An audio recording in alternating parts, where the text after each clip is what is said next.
सभी आदरणीय मुख्यमंत्रीगण, आप सभी का अनेक महत्वपूर्ण बिंदु उठाने के लिए मैं विशेष रूप से धन्यवाद करता हूं। कोरोना के खिलाफ देश की लड़ाई को अब 1 साल से ज्यादा हो रहा है। इस दौरान भारत के लोगों ने कोरोना का जिस तरह मुकाबला किया है, उसका दुनिया में उदाहरण के रूप में चर्चा हो रही है। लोग उसको उदाहरण के रूप में प्रस्तुत करते हैं। आज भारत में 96% से ज्यादा केसेस रिकवर हो चुके हैं। फैटेलिटी रेट में भी भारत दुनिया के उन देशों की लिस्ट में है जहां ये रेट सबसे कम है। देश और दुनिया में कोरोना की स्थिति को सामने रखते हुए जो प्रेजेंटेशन यहां दिया गया, उससे भी कई अहम पहलू हमारे सामने आए हैं। दुनिया के अधिकांश कोरोना प्रभावित देश ऐसे हैं जिन्हें कोरोना की कई वेव्स का सामना करना पड़ा है। हमारे देश में भी कुछ राज्यों में केसेस कम होने के बाद अचानक से वृद्धि होने लगी है।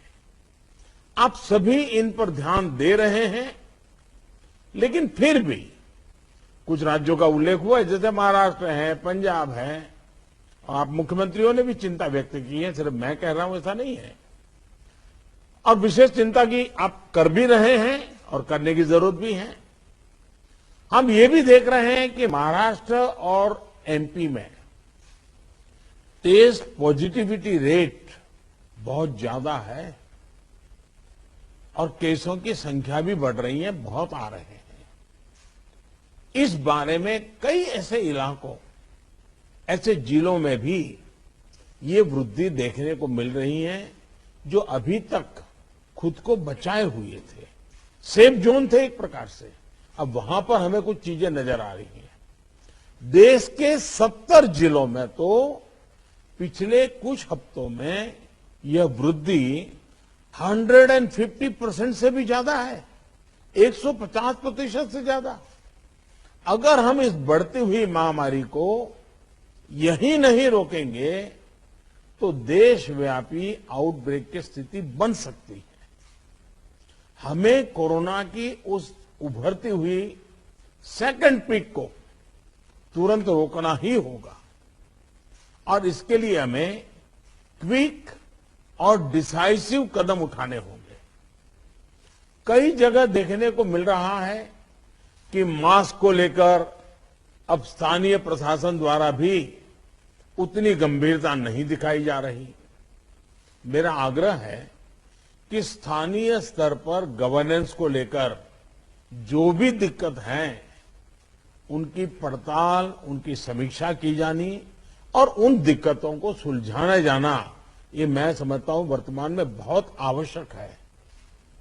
ये मंथन का विषय है कि आखिर कुछ क्षेत्रों में ही टेस्टिंग कम क्यों हो रही है, क्यों ऐसे ही क्षेत्रों में टीकाकरण भी कम हो रहा है। मैं समझता हूं कि ये गुड गवर्नेंस की परीक्षा का भी समय है।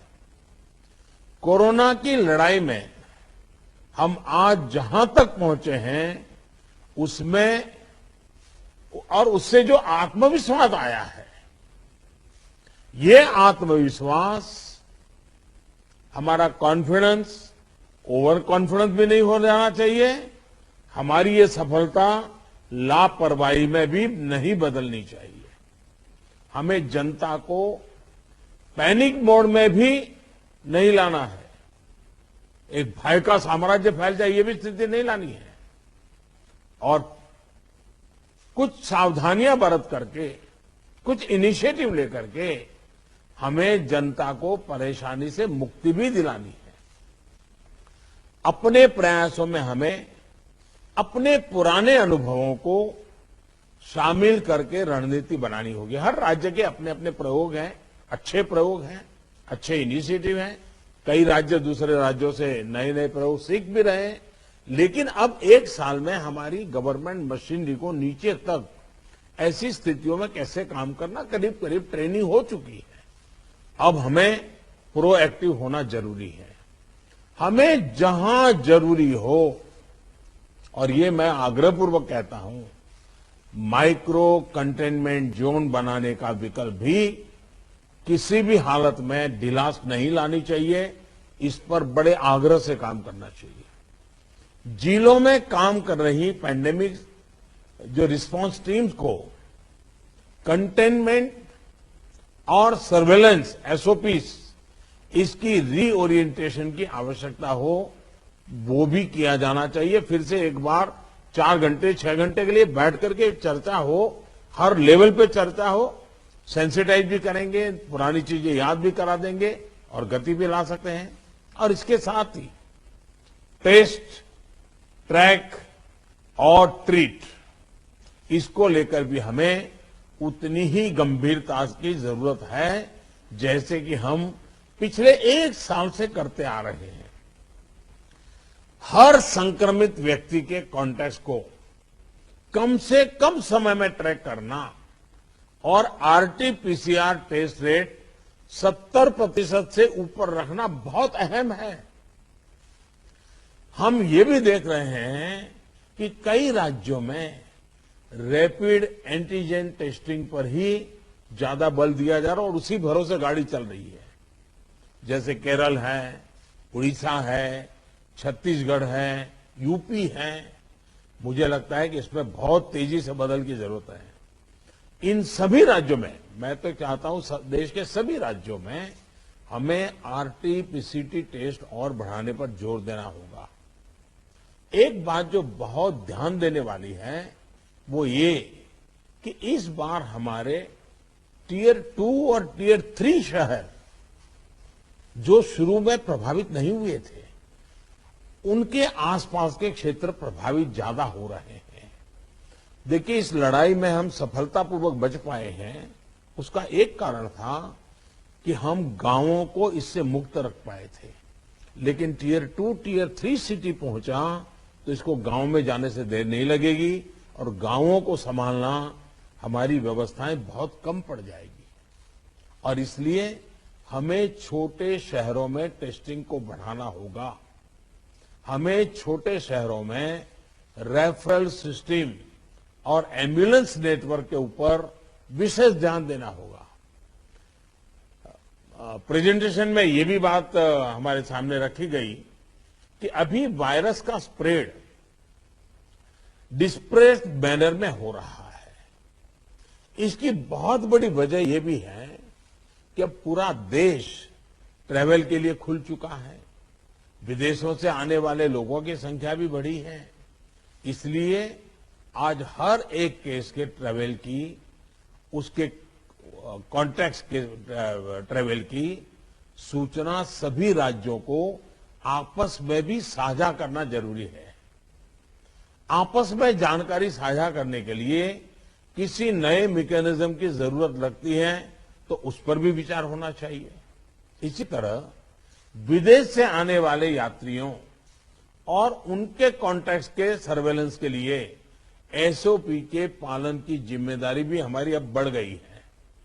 अभी हमारे सामने कोरोना वायरस के न्यूटन्स को भी पहचाने और उनके प्रभावों का आकलन का भी एक प्रश्न है।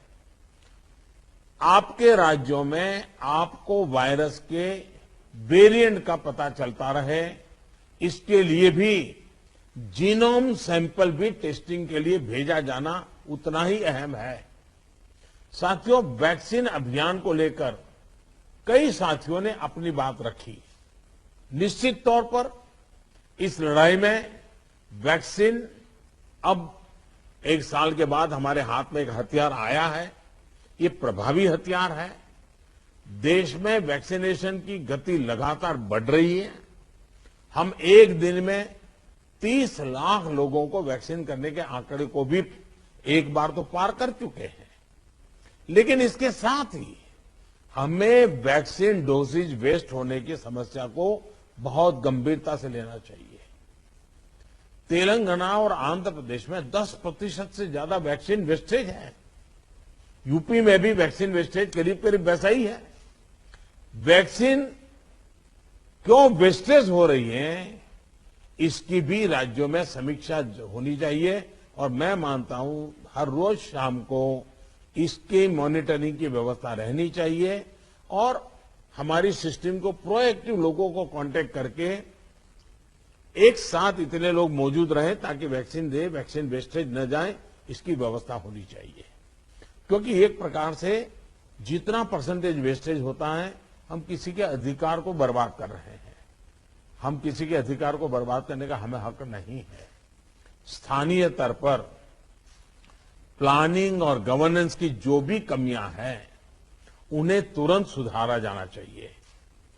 वैक्सीन वेस्टेज जितनी रुकेगी, और मैं तो चाहूंगा राज्यों ने तो जीरो वेस्टेज के टारगेट से काम शुरू करना चाहिए। हमारे यहां वेस्टेज नहीं होने देंगे। एक बार कोशिश करेंगे तो इंप्रूवमेंट जरूर होगा। उतने ही ज्यादा हेल्थ वर्कर्स, फ्रंटलाइन वर्कर्स और दूसरे एलिजिबल लोगों को वैक्सीन की दोनों डोज पहुंचाने के हमारे प्रयास सफल होंगे। मुझे विश्वास है कि हमारे इन सामूहिक प्रयासों और रणनीतियों का अमल जल्दी हमें दिखाई देगा और उसका परिणाम भी नजर आएगा। अंत में मैं कुछ बिंदु फिर एक बार दोहराना चाहता हूं ताकि हम सभी इन विषयों पर ध्यान देते हुए आगे बढ़े। एक मंत्र जो हमें लगातार हम सबको कहना होगा, दवाई भी और कड़ाई भी। देखिए, दवाई मतलब बीमारी चली गई ऐसा नहीं। मान लीजिए किसी को जुकाम हुआ है, उसने दवाई ले ली, सब ली, लेकिन इसका मतलब ये नहीं है कि उसको ठंडी जगह पे बिना सुरक्षा के ऊनी कपड़े वगैरह पहने बिना वो चला जाए, बारिश में कहीं भीगने के लिए चला जाए। भाई ठीक है, तुमने दवाई ली है, लेकिन तुम्हें बाकी संभालना तो पड़ेगा ही पड़ेगा। ये हर हेल्थ का नियम है जी। ये कोई इस बीमारी के लिए नहीं है, ये हर बीमारी के लिए है जी। अगर हमें टाइफाइड हुआ, दवाई हो गई, सब हो गई, फिर भी डॉक्टर कहते हैं वे इन चीजों को नहीं खाना। ये वैसा ही है। और इसलिए मैं समझता हूं इतनी सामान्य बात लोगों को समझानी चाहिए। और इसलिए दवाई भी और कड़ाई भी, इस विषय में हम बार बार लोगों को आग्रह करें। दूसरा जो विषय मैंने कहा, आरटीपीसीआर टेस्ट को स्केल अप करना बहुत आवश्यक है ताकि नए केसेस की पहचान तुरंत हो सके। स्थानीय प्रशासन को माइक्रो कंटेनमेंट जोन बनाने की दिशा में हमें आग्रह करना चाहिए। वो वहीं पर काम तेजी से करें, हम बहुत तेजी से रोक पाएंगे ताकि संक्रमण का दायरा फैलने से रोकने में वो मदद करेगा। वैक्सीन लगाने वाले केंद्रों की संख्या बढ़ाने की आवश्यकता है। वो प्राइवेट हो, सरकारी हो, जितना, जैसा आपने मैप देखा होगा, वो आपके लिए भी राज्यवार भी बनाया। वो शुरू में जो ग्रीन डॉट वाला बताया था, और देखने से ही पता चलता है बहुत सारे इलाके हैं कि जहां लाइट ग्रीन लग रहा है, मतलब कि हमारे वैक्सीनेशन सेंटर उतने नहीं है और या तो एक्टिव नहीं है। देखिए, टेक्नोलॉजी हमारी बहुत मदद कर रही है। हम बहुत आसानी से डे टू डे चीजों को ऑर्गेनाइज कर सकते हैं।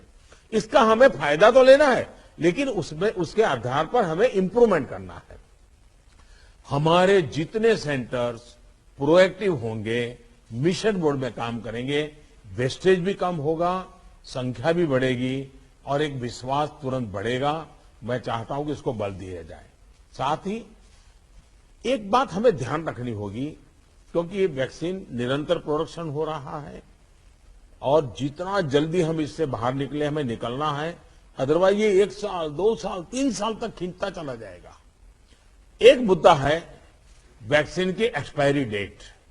हमें ध्यान रखना चाहिए कि जो पहले आया है उसका पहले उपयोग हो, जो बाद में आया है उसका बाद में उपयोग हो। अगर जो बाद में आया हुआ हम पहले उपयोग कर लेंगे तो फिर एक्सपायरी डेट और वेस्टेज की स्थिति बन जाएगी।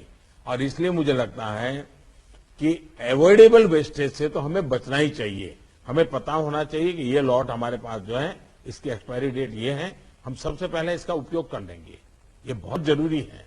और इन सभी बातों के साथ इस संक्रमण के फैलाव को रोकने के लिए जो मूलभूत कदम है, जैसा मैं कहता हूं, दवाई भी और कड़ाई भी, मास्क पहनना है, 2 गज की दूरी बनाए रखना है, साफ सफाई का ध्यान रखना है, पर्सनल हाइजीन हो या सोशल हाइजीन, पूरी तरह उसको बल देना पड़ेगा। ऐसे कई कदम जो पिछले 1 साल से हम करते आए हैं, फिर से एक बार उसको बल देने की जरूरत है, फिर से इस बार आग्रह करने की जरूरत है। उसमें हमें कड़ाई करनी पड़े तो करनी चाहिए। जैसे हमारे कैप्टन साहब कह रहे थे कि हम कल से एक बड़ा कड़ाई करने का मूवमेंट चला रहे, अच्छी बात है। मुझे लगता है कि हम सबने इस दिशा में हिम्मत के साथ करना पड़ेगा।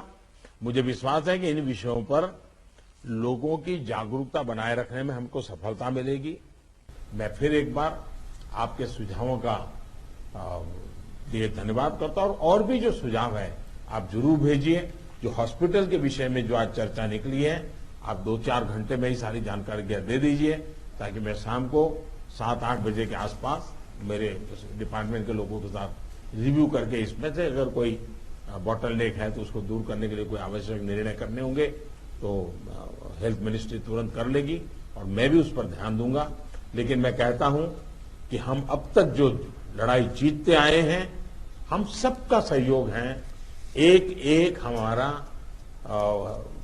कोरोना वॉरियर का सहयोग है, उसके कारण हुआ है। जनता जनार्दन ने भी बहुत कोऑपरेट किया है जी। हमें जनता से जूझना नहीं पड़ा है। हम जो भी बात लेते गए, जनता ने विश्वास किया है, जनता ने साथ दिया है, और भारत विजयी हो रहा है 130 करोड़ देशवासियों की एक जागरूकता के कारण, 130 करोड़ देशवासियों की सहयोग के कारण, 130 करोड़ देशवासियों के कोऑपरेशन के कारण।